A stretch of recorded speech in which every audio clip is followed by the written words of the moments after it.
अस्सलामुअलैकुम दोस्तों, मेरा नाम है उस्मान। आप देख रहे हैं ग्रेट पाकिस्तान चैनल। सबसे पहले तो सब्सक्राइब कर दिया करें, साथ में जो बेल के आइकॉन पर क्लिक कर दिया करें ताकि इस तरह की मालूमात आप तक पहुंचती रहें। दोस्तों, डेवलपमेंट काफ़ी अच्छी है और मुझे तो ये भी समझ नहीं आ रही कि ये डेवलपमेंट अब क्यों हो रही है। मतलब जब कोल पावर प्लांट लगाए गए तभी ऐसा होना चाहिए था, ठीक है ना, ताकि आज पाकिस्तान को मुश्किल हालात का सामना ना करना पड़ता। डेवलपमेंट ये है, ये मैं पहले भी आपसे शेयर कर चुका हूँ कि गवर्नमेंट ने प्लान बनाया है कि लोकल रिसोर्सेज का इस्तेमाल करके बिजली पैदा की जाएगी। तो दोस्तों, 1320 मेगावाट का China power hub generation cooperation का प्लांट है, हब के अंदर मौजूद है। 1320 मेगावाट इसकी कैपेसिटी है। एक टेंडर इशू किया गया है, इनवाइट किया गया है ऐसी कंपनीज़ को जो कि पाकिस्तानी बेस हैं और पाकिस्तानी कोल को फ्राहम करने की सलाहियत रखती हैं। लेकिन सबसे अहम चीज़ इसमें ये है कि पाकिस्तानी रुपए के अंदर फ्राहम करने की सलाहियत रखती हैं। यानी कोल के जो पैसे हैं वो कंपनी पाकिस्तानी रुपए में देगी और जो कोल होगा वो पाकिस्तानी होगा। अब यहाँ जो अहम तरीन है वो ये है कि फ़िक्स प्राइस के ऊपर वो कहती हैं कोल हमें दिया जाए कंपनी, और 40,000 टन पर मंथ कोल हमें दिया जाए। अब दोस्तों, ये जो कंपनी है ये चाइना पावर इंटरनेशनल होल्डिंग और पाकिस्तान हब को का ज्वाइंट वेंचर कंपनी है, और ये चाइना पाकिस्तान इकनॉमिक कॉरिडोर के तहत प्रोजेक्ट बनाया गया था।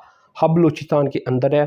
तो यहाँ पहले कौन सा कोयला इस्तेमाल होता था? सबसे अहम चीज़ ये है कि साउथ अफ्रीकन और इंडोनेशियन कोयला इस्तेमाल होता था और बिजली पैदा की जाती थी। अब जो इंडोनेशियन और साउथ अफ्रीकन कोयला है ये एक तो महंगा हो चुका है, ठीक है ना, और दूसरा शार्टेज भी सामने आ जाती है वक्फे के साथ, जैसा कि हम जानते हैं कि कोविड-19 के पास बाद जिस तरह के हालात बन चुके थे। अब दोस्तों, जो एवरेज प्राइस है आजकल इंडोनेशियन कोल का ये 95,000 पर टन तक पहुंच चुका है।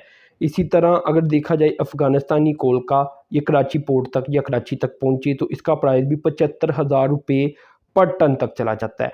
लेकिन जो लोकल कोल है ये 40,000 रुपये पर टन तक मिल जाएगा।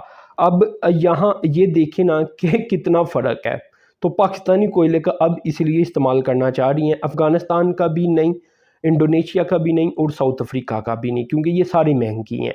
तो ये है डेवलपमेंट, और इसी से सस्ती बिजली पैदा हो सकेगी और इसी से पाकिस्तान बेहतर सर्वाइव कर पाएगा, और जो डॉलर देने पड़ती हैं या डॉलर के रिज़र्व गिरते हैं उसमें भी यकीनन कमी आएगी। अब दोस्तों, यहाँ शायद क्वालिटी का फ़र्क हो सकता है, क्योंकि शायद इस वजह से फिर उन्होंने इस्तेमाल नहीं था किया, क्योंकि ये तो एक फिर वो इशू बन सकता था ना कि पाकिस्तानी कोयला अगर इंतहाई अच्छी क्वालिटी का उससे इस्तेमाल किया जाए, लेकिन नहीं किया गया तो इशू बन सकता था। अगर आज तक इशू नहीं बना तो इससे यही पता चलता है कि शायद कोई क्वालिटी में इशू हो।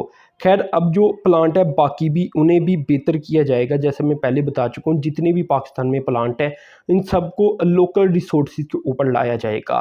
खैर, यहाँ मैं कुछ आपको बता देता हूँ कि बलूचिस्तान के डूकी और हरनाई डिस्ट्रिक्ट, इन डिस्ट्रिक्ट में जो कोयला प्रोड्यूस किया जा रहा है ये 6 से 8,000 टन पर डे तक किया जा रहा है, जो कि सप्लाई किया जा सकता है, और आगे ही Sahiwal coal fired power plant को ये सप्लाई किया जा रहा है।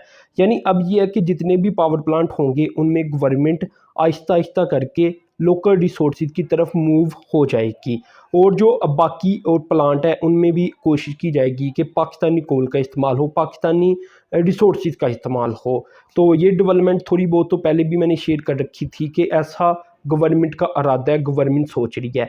तो अब एक प्लांट के अंदर तो जो एक दिया जाता है टेंडर वो दे दिया गया, इनवाइट कर दिया गया पाकिस्तानी कंपनीज़ को, जो कि यकीनन अब कोयला इन्हें फराहम भी कर देंगी। लेकिन अब प्राइस का डिफरेंस देख सकती हैं कि इससे फिर इंशाल्लाह बिजली के बिलों के ऊपर शायद असर पता नहीं पड़ता है या नहीं, लेकिन कम अज़ कम कंपनी जो नुकसान में जा सकती थी या बिजली महंगी कर सकती थी वो रुक जाएगा। तो खैर दोस्तों, अपने चैनल को सब्सक्राइब करना है, साथ में जो बेल के आइकॉन पर क्लिक करना है। अब तक के लिए इतना ही था। अल्लाह हाफिज़।